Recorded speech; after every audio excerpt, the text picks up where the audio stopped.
সবার উপরে মানুষ সত্য, তার উপরে নাই, তার নাম হইল সুফিবাদ। সেই সুফিবাদকে তো তারা মানে না, তারা তো মাজার ভাঙিয়ে ফেলতে চায়, তারা তো আগুন দিয়ে পুড়ে দিতে চায়। ওই 100 না 300 ফুট মূর্তি বানাক, আমি মুসলমান, আমার কি আইলো গেল, আমি তো ওটার দিকে তাকাই না।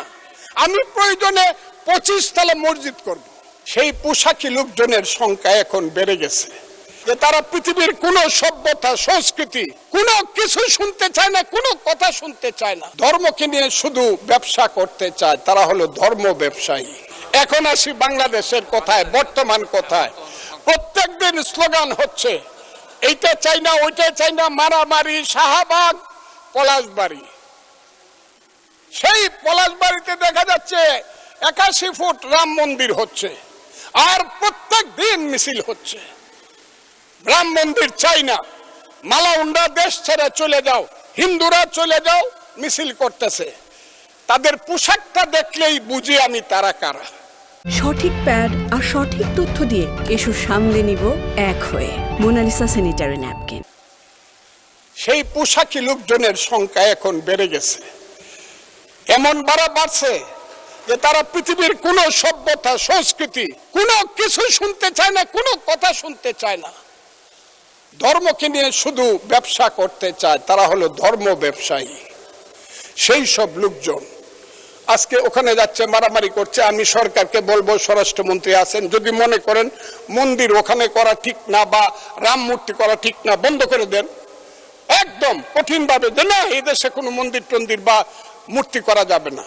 কিন্তু আমি মনে করি ওই 100 না 300 ফুট মূর্তি বানাক, আমি মুসলমান, আমার কি আইলো গেল, আমি তো ওটার দিকে তাকাই না। আমি প্রয়োজনে 25 তলা মসজিদ করব, অসুবিধা কি?